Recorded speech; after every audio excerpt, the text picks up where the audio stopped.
Bonjour et bienvenue dans cette toute nouvelle vidéo pour les terminales en spécialité mathématiques, mais également ceux qui font maths complémentaires. Cette vidéo peut vous servir. Et ici, donc, tout simplement, le but de cette vidéo, ça est tout simplement de travailler autour des asymptotes. Ok, c'est-à-dire que là, on a beaucoup travaillé à faire des calculs de limites, avec notamment des levées de forme d'indétermination. Et donc là, ici, je voudrais qu'on s'entraîne un petit peu sur les asymptotes afin que vous puissiez bien capter la chose. Parce que ça, en fait, cette notion n'est pas spécialement difficile. C'est un peu comme le nombre dérivé sur un graphique. Mais malheureusement, je ne sais pas pourquoi, comme le nombre dérivé graphiquement en première, c'est des notions qui coincent un peu, en fait, quand on pose ça dans un exo. Donc, c'est pour ça que j'aimerais qu'on voit ça un petit peu, au moins que vous ayez fait un exo là-dessus, que vous soyez bien entraîné. Alors, du coup, je vous affiche l'exo juste là. Donc, c'est le 99 ici. Donc, on a une fonction f. Je vous recopie rapidement, qui est définie de la façon suivante, par f de x qui est associé à tout réel x, donc ici moins 2, sur 2x plus 8. Donc deux choses dans cet exo. Tout d'abord, montrer que la fonction possède, la courbe représentative plutôt de la fonction possède deux asymptotes, une d'équation y égale 1,5 et une d'équation x égale moins 4. Et ensuite, donc, deuxième question, il s'agit d'étudier la position relative de la courbe représentative de la fonction f par rapport à son asymptote horizontale. Alors du coup, horizontale, hein, bien évidemment, quand on donne bien, c'est par rapport à la droite d'équation y égale 1,5. Ok. Bon, je vous laisse mettre la vidéo en pause, essayez tout simplement de dépatouiller un petit peu pour arriver à faire cet exo, et ensuite je vais tout simplement corriger. Sur ce donc, correction. Alors, la première des choses très importante, s'il vous plaît, quand vous avez une fonction comme ça, donc on appelle fonction rationnelle, hein, c'est-à-dire un quotient d'une fonction par une autre, s'il vous plaît, première chose qu'il faut faire toujours, là on vous l'a pas dit en plus, mais il faut le faire, il faut déterminer l'ensemble des définitions de la fonction, parce que sinon vous allez vous perdre sinon ça va être très compliqué pour vous pour faire la suite de l'exo, en fait, tout simplement. Si vous n'avez pas l'ensemble des définitions, vous ne pourrez pas faire l'exo. Parce qu'on rappelle lui deux choses, deux définitions. Tout d'abord, on va dire qu'une fonction f, donc la courbe représentative de la fonction f, va posséder donc une asymptote horizontale à partir du moment où la limite en plus ou moins l'infini de la fonction f, lorsque x tend vers plus infini ou moins l'infini, est égal à un réel. Dans ce cas-là, on dit que la courbe représentative de la fonction f aura rapport à asymptote horizontale la droite d'équation y égale à elle étant la limite, bien évidemment, de ma fonction en plus ou moins l'infini. Tandis que si j'ai une asymptote donc verticale, dans ce cas, je dirais que la courbe représentative de ma fonction f va présenter une asymptote verticale à partir du moment où la limite de la fonction lorsque x se rapproche d'un réel, par la gauche ou par la droite, est égale à plus l'infini. Ok, plus ou moins l'infini d'ailleurs, c'est la même chose. Donc voilà, le but c'est de trouver des limites. Et donc pour trouver bien les limites, il faut d'abord avoir l'ensemble des définitions. Comme ça, on sait où on va. Donc, c'est parti mon cliquet, on va le chercher. Parce que bien évidemment, il ne voulait pas donner ici. Et ça, c'est le gros piège exo. Donc premièrement, pareil, petit trait que vous devez savoir au niveau des fonctions rationnelles, donc un quotient d'une fonction par une autre, c'est que le dénominateur doit être toujours différent de 0. Ce qui veut dire que 2x plus 8 ici doit être différent de 0. Donc f est définie. Alors là, je vais un petit peu plus vite. Si et seulement si, ok, le si c'est si seulement si, suivez-moi. Dans ce cas-là, le dénominateur différent de 0. Donc 2x plus 8 différent de 0. C'est-à-dire, donc là c'est un peu une espèce de résolution d'équation, hein. Si 2x différent de moins 8, donc c'est-à-dire, si et seulement si, x différent de moins 4. Ok, c'est une équivalence en fait, en réalité. Bon, donc là c'est la première chose. Donc, ainsi on peut dire que df, l'ensemble de définition de ma fonction, c'est l'ensemble R privé de moins 4. Ok, donc elle est définie pour tous les réels sauf moins 4. Voilà, c'est très important que vous ayez ça parce que du coup, c'est là qu'on va pouvoir faire les différents calculs de limite. Ainsi, donc, je vais pouvoir calculer la limite en plus ou moins infini et la limite, donc, lorsqu'on se rapproche de moins 4, par la gauche et par la droite. Parce que oui, comme moins 4 c'est une valeur interdite, il va falloir voir ce qui se passe par la gauche et par la droite. On va être obligé, on n'aura pas le choix. Alors, let's go. Donc là, maintenant, on va calculer les limites tranquillement. Et donc là, attention, il y a beaucoup, en fait, cet exo, j'aime bien parce qu'il y a beaucoup de petites choses, petites subtilités à voir. Ici, dans cet exo, si je veux calculer la limite de cette fonction-là, déjà en plus ou moins l'infini, regardez. En plus infini, enfin, d'abord, donc, on va faire plus infini, mais c'est le même raisonnement moins l'infini. Lorsque x tend vers plus infini, x va tendre vers plus infini. On ajoute moins 2, ça fera toujours plus infini. Ok? Dénominateur, c'est pareil, on poursuit le même raisonnement. Si je me rapproche de plus infini, ok, enfin, si x tend vers plus infini, 2x va tendre vers plus infini, j'ajoute 8, ça va tendre vers plus infini. Ensuite, j'ai infini sur infini, Et donc, ça s'appelle une forme indéterminée parce que je sais pas si cet infini-là va tirer beaucoup plus que cet infini-là. Là, je n'en sais rien, a priori. Bon, après, quand j'ai l'entraînement, je peux me douter lequel va tirer plus. Hein. Quand j'ai l'entraînement, je peux me douter. Mais quand j'ai pas suffisamment d'entraînement, je ne sais pas. Voilà. Bon, moi, je connais la réponse, mais quand on n'a pas l'entraînement, normalement, on ne sait pas. Donc, bah, le but, ça va être de lever cette indétermination qui me casse un peu la tête. Et donc, le but, c'est de factoriser. Alors, donc, je vais écrire rapidement la fonction. Donc, f de x égale x moins 2 sur 2x plus 8. On peut faire une petite factorisation. Donc, on va procéder à ça. Ça fait f de x égale. Et donc, là, je factorise par le terme de degré le plus haut. OK? Donc, le terme en x de degré le plus haut. Donc, ici, je vais factoriser par x, facteur de 1, moins 2 sur x. Et le dénominateur, donc, je vais factoriser par x également. Ça fait x facteur de 2 moins 8, enfin, plus 8, pardon, sur x. Pareil, là, si vous n'êtes pas convaincu, on va redévelopper. Et vous verrez, vous allez obtenir le numérateur et vous allez obtenir également le dénominateur. On peut simplifier, je dis x au numérateur et au dénominateur. Donc ça fait f de x égale la chose suivante. 1 moins 2 sur x sur 2 plus 8 sur x. Ok. Alors ensuite, troisième étape, il s'agit de déterminer la limite en plus infini de cette fonction. Ok, donc limite en plus infini de 2 moins x, ça fait 0. Ce qui est égal derrière limite lorsque x tend vers plus infini de 8 sur x, qui est égal aussi à 0. Ok, voilà. Donc ça, c'est la première chose. Par somme, on obtient que limite du numérateur lorsque x tend vers plus infini de 1 moins 2 sur x est égal à 1. Ok, cette limite, elle vaut 0. J'ajoute 1, ça fait 1. De même, limite lorsque x tend vers plus infini de 2 plus 8 sur x est égal à 2. Ok, là, ceci tend vers 0. J'ajoute 2, bah ça fait 2. Ok, donc enfin par quotient, qu'est-ce que j'obtiens? Bah, j'obtiens que limite lorsque x tend vers plus infini de ma fonction f, on va écrire ça directement, c'est égal à 1 demi. Limite du numérateur divisé par limite du dénominateur. Ok, bravo. Donc ça, c'est en plus infini, on peut mener le même raisonnement moins l'infini. Donc limite lorsque x tend vers moins l'infini de moins 2 sur x, c'est égal à limite lorsque x tend vers moins l'infini de 8 sur x, ce qui fait 0 dans tous les cas. Ensuite, par somme, on va procéder à une somme. J'obtiens que limite lorsque x tend vers moins l'infini de 1 moins 2 sur x, ça fait 1. Et limite lorsque x tend vers moins l'infini de 2 plus 8 sur x, ça fait 2. Ok, là, cette quantité, elle vaut 0, la limite. J'ajoute 2, ça fait 2. Et là, c'est le même principe, cette quantité-là, elle vaut 0. Hein. J'ajoute 1, ça fait 1. Ok, donc enfin, par quotient,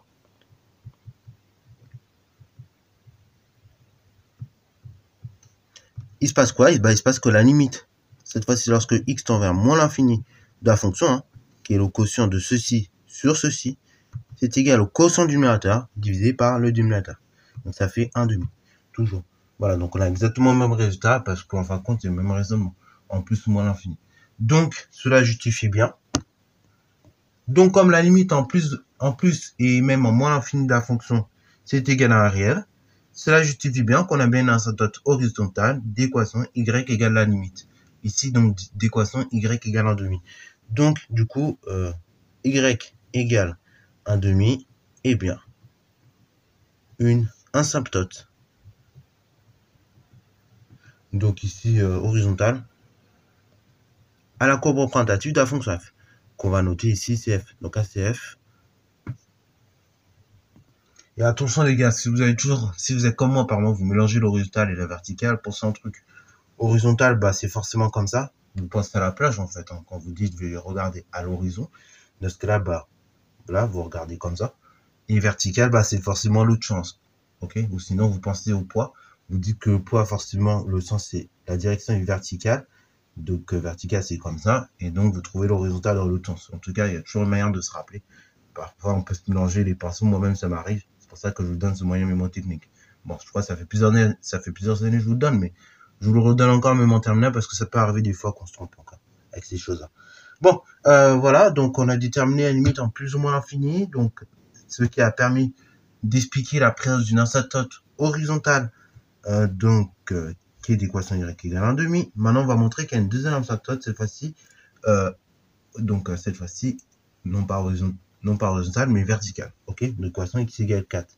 Donc là, il s'agira tout simplement, x égale moins 4, pardon. Donc il s'agira de déterminer la limite de la fonction à moins 4. Donc ici, pour y arriver, on peut partir soit de l'expression directement de la fonction, et puis on raisonne de façon réfléchie, de façon intuitive. Là, on peut le faire.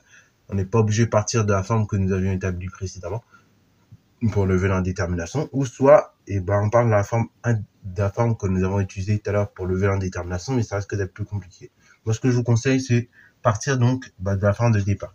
Donc f de x, je recopie, c'est x-2 sur 2x plus 8. Voilà, parce que ça c'est pareil, même sur un brouillon, pensez toujours, quand vous faites un exo, de bien copier.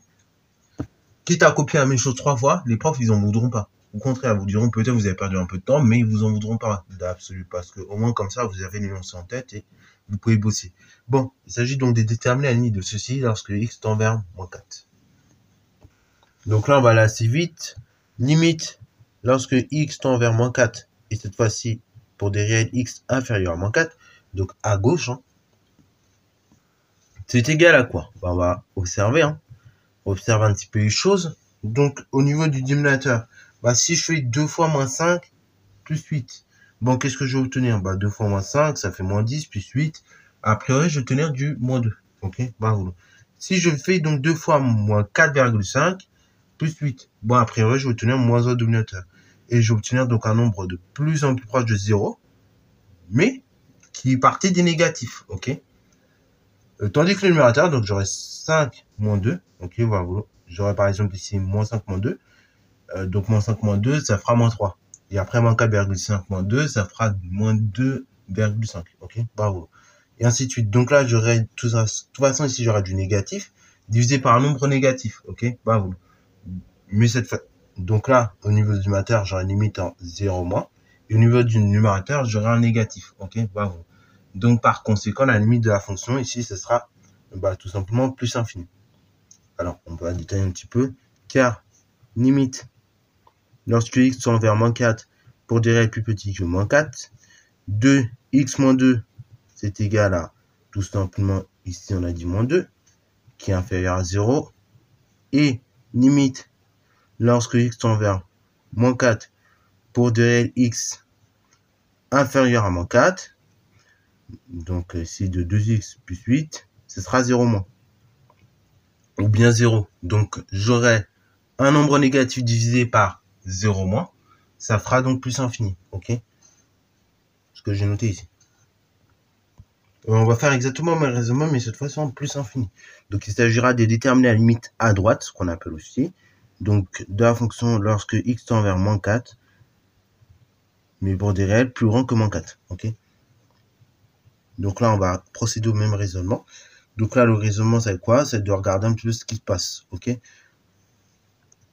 Donc cette fois-ci, quand je me rapprochais de moins 4, qu'est-ce qui va se passer par la droite? Au niveau du numérateur, donc j'aurai un numérateur qui va aussi se rapprocher de moins 2. Et au niveau du dénominateur, cette fois-ci, j'aurai un dénominateur qui va se rapprocher ici de 0 plus, ok? Bravo. Il va se rapprocher de 0, mais cette fois-ci, en étant positif précédemment. Donc j'aurai tout simplement moins 2 négatif sur 0 plus, donc ça fera moins l'infini. Ok, et donc au niveau courbe, pour ceux qui voudraient visualiser peut-être, ça va vous donner quelque chose comme ça par exemple. Ok, donc ça donnera ça pour la partie droite, et pour la partie gauche, donc du coup, et pour la partie de gauche, donc ça donne un truc comme ça. Voilà, à peu près. Voilà un peu l'allure des choses. Voilà, donc là, j'ai la courbe. Ici, on est en moins. Ici, donc, on est en arrêt quelconque. Ici, donc, moins 4. Ok. Alors, donc, moins l'infini. Et donc, voilà. Ça justifie bien la présence d'une asymptote, cette fois-ci, verticale. Donc, l'équation x égale moins 4. Attention. Donc, limite de fonction f lorsque x tend vers moins 4 pour des réels x plus grands que moins 4. Donc, c'est également l'infini. Car lorsque on se rapproche de moins 4 par le côté, cette fois-ci, plus grand que moins 4, x moins 2 tend à se rapprocher vers moins 2, qui est toujours négatif, on le rappelle. Et la limite, lorsque x va se rapprocher de moins 4 pour d réel x supérieur à moins 4, de 2x plus 8, et ce sera 0 plus.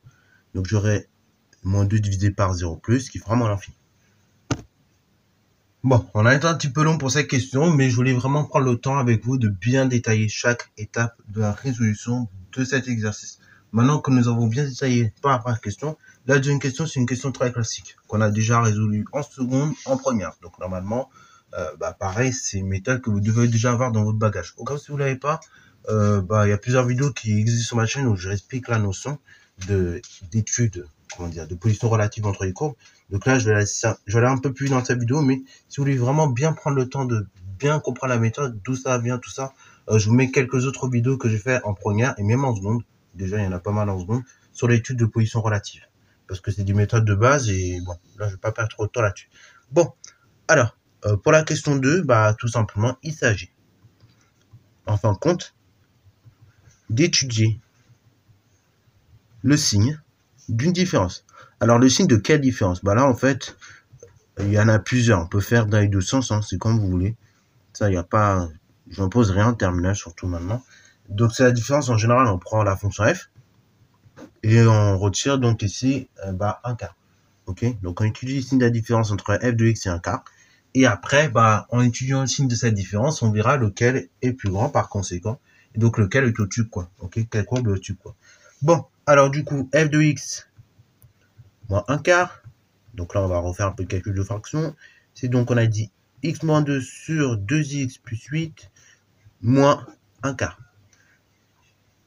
Alors maintenant, let's go. On va tout mettre au même dénominateur. Ça, c'est la première étape. Quand vous faites une addition de fractions, je rappelle, hein, ça, c'est des règles de collège, un petit peu appliquées en seconde. Mais quand vous additionnez des fractions, toujours bien penser à vérifier si le dénominateur est identique. Là, c'est pas le même. Donc, la première fraction, je vais multiplier par 4 au numérateur et au dénominateur. Donc, ça fera 4 facteurs de, je vais arriver, x moins 2 divisé par 4 facteurs de 2x plus 8. Et après, pour la deuxième, attention, je ne vais pas multiplier par 4, mais je multiplie par le dénominateur de l'autre, qui est tout simplement 2x plus 8. Donc 2x plus 8 multiplié par 1. Et après, donc ici, 2x plus 8 multiplié par 4. Comme ça, on a le même dénominateur. Alors là, on peut développer ou pas. Moi, je ne vais pas développer.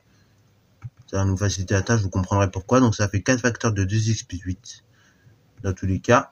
Et après, pour le numérateur, là, on peut... là, ce que je conseille, par contre, c'est de développer. Donc, on va développer tranquillement.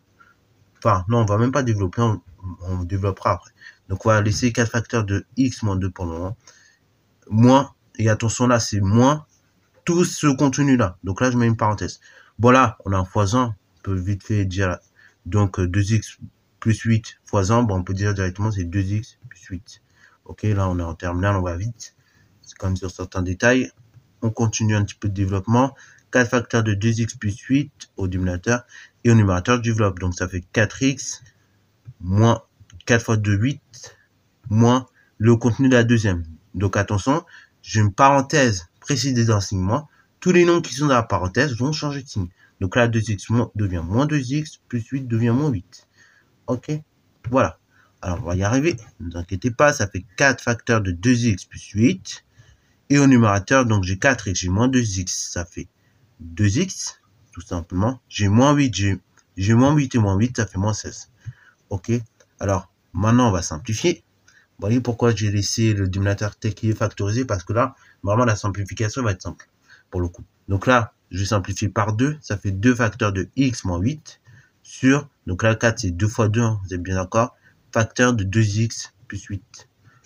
Ce qui fait, donc là je vais écrire sur la même ligne, x moins 8 facteur de 2x plus 8. Là, je vais laisser comme ça, au moins on est tranquille. On est en paix. Bon, on en arrive là, c'est magnifique. Maintenant, la dernière étape est pas très compliquée. C'est juste une étude de signe très classique, telle que nous avons l'habitude de faire depuis la seconde. Donc là, on peut faire de différentes manières, différentes façons de présenter les choses. J'étudie le signe du numérateur, j'étudie le signe du dénominateur, je fais un tableau de signes, et ça regroupe tout. Ok, voilà, c'est comme ça qu'on peut faire, nous en terminale, ça marche encore. Ok, donc on va faire ça. Donc on résout le numérateur égale 0, on résout le dénominateur égale 0, c'est un donné un certain nombre de valeurs. et après, donc, on les mettra dans le tableau de signe. Ok. Donc, tout d'abord, x moins 8 égale 0. Ça équivaut à x égale 8 directement. Ensuite, donc, 2 facteurs de 2x plus 8 égale 0. Ça équivaut à 2 différentes 0. Enfin, ce serait équivalent à 2 égale 0, mais c'est pas possible. Donc, ça fait 2 différentes 0 ou 2x plus 8 égale 0. Équivaut à 2 différents 0 ou tout simplement 2x égale à moins 8. Équivaut à 2 différents 0 ou tout simplement x égale moins 4. Or, moins 4 n'appartient pas à l'ensemble des définitions de la fonction f. Ok, donc en fin de compte, et bah j'ai, comment dire, là j'aurai une valeur interdite et là bah du coup c'est pas une solution. Ok.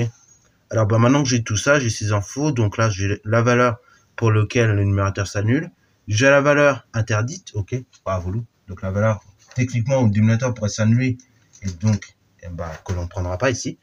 Donc bah maintenant je peux regrouper toutes ces infos dans un petit tableau de signes, vraiment au niveau seconde, hein, et puis j'aurai comme ça le signe du quotient. Ok, donc on fait le petit tableau de signes hein, rapidement. Donc là on a x, moins l'infini. Donc là j'ai moins 4, j'ai 8, plus infini. Ok, là le 2 il compte pas. Ensuite, donc j'ai le signe du numérateur, x moins 8.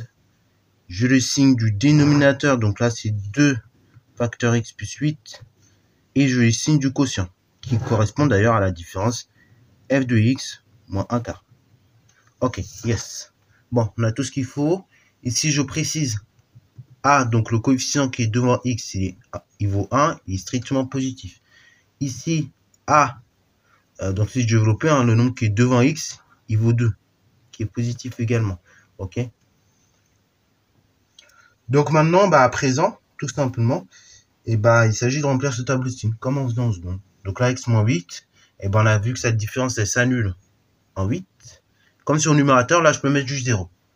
Et avant, donc, comme a est positif, c'est le signe de moins a, négatif. Et après la racine, c'est positif. Ensuite, donc là, 2 facteurs x plus 8, on a vu que cette différence, enfin, ceci donc s'annule en moins 4. Or, moins 4 étant la valeur interdite, là, pareil, je ne me casse pas la tête, je fais double barre, direct. Double barre, c'est la valeur interdite. Et cette double barre, je la prolonge ici parce que cette différence non plus, enfin, du coup, ça entraîne que cette différence n'est pas définie en moins 4. Je ne mets pas la double barre ici parce que là, le numérateur en soi en moins 4, il n'est pas dérangeant. C'est juste le dénominateur et du coup, par conséquent, bah, tout le quotient là, tout ce calcul-là, f de x moins 1 quart. Et après, bah, on complète le tableau de façon habituelle. Hein, donc, A étant positif, ici c'est négatif, avant la racine, et après la racine, toujours positif. Moins par moins, plus, moins, là ici ça s'annule en 8, et après ça redevient positif. Ok. Bon. Ici, là, je vais pas écrire de phrase. Maintenant, je pense que vous connaissez. J'ai une différence f de x moins 1 quart qui est positive, c'est-à-dire donc strictement supérieur à 0. Ce qui veut dire que f de x plus grand que 1 quart. Ce qui veut dire que la courbe représentative de la fonction f est tout simplement située plus haut que la droite d'équation y égale 1 quart. Bon, là, je fais pas de phrase, hein, mais voilà. De ce que j'écris là, on peut très facilement rédiger les phrases. Alors là, je vais faire avec une autre couleur. Ici, donc, j'ai une différence négative. f de x moins 1 quart, on a dit c'était inférieur à 0, puisqu'elle est négative cette différence. Ce qui veut dire que f de x inférieur à 1 quart, ce qui veut dire que la courbe représentative de la fonction f est située sur la droite d'équation y égale 1 quart. Là, pareil, le signe positif, c'est exactement le même raisonnement. Donc là, même raisonnement. Donc c'est pour ça que je mets les mêmes couleurs. Voilà, donc là, c'est exactement le même raisonnement ici. Et enfin, troisième cas de figure. Donc c'est ici. Alors je vais vous prendre une autre couleur qui marche bien et qu'on voit bien, voilà. C'est ici, donc ce troisième cas de figure, c'est la différence qui vaut 0, f de x moins 1 quart égale 0, ce qui veut dire que f de x égale 1 quart, ce qui veut dire que dans ce cas-là, la courbe représentative de la fonction f est située au même niveau que la droite d'équation y égale 1 quart. Ok. Voilà. Bon. c'est pas très bien écrit, mais c'est pour vous montrer un peu la chose. Ok, que j'ai écrit comme ça un peu de manière synthétique. Ok, donc là, on précise à chaque fois bien les intervalles. Donc, ça veut dire que sous mon intervalle, moins l'infini, moins 4, exclu, bah, la courbe représentative de la fonction f est au-dessus de la droite d'équation y est égale 4.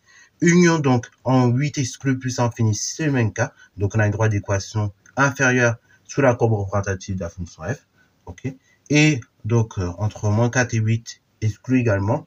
Donc, ici, la courbe représentative de la fonction f est sous la droite d'équation y égale 1k. Tandis que là, c'était l'inverse, c'était au-dessus pour la courbe. Et enfin, donc, en 8, et ben, la courbe et la droite d'équation y égale 1k se coupent. Voilà. Donc, c'est tout pour cette étude qui est un petit peu longue, mais quand même très pertinente. Et donc, vous voyez que les limites, bah, ça me permet, on verra dans la suite des chapitres à venir, mais petit à petit, avec les limites, on va pouvoir concrètement étudier beaucoup plus facilement les fonctions, ok? Et donc, on va élargir comme ça tout le spectre d'études des fonctions. Je vous montrerai un autre cas, là, pareil, je ferai un autre exercice que j'ai trouvé, qui était pas mal, où on va réaliser un tableau complet, ok? Je vous montrerai ça dans une autre vidéo, parce que c'est déjà plus ou moins long. Donc, j'espère qu'en tout cas, elle t'a plu. Si c'est le cas, n'hésite pas à la liker, commenter et voir l'installateur en mathématiques et en sciences.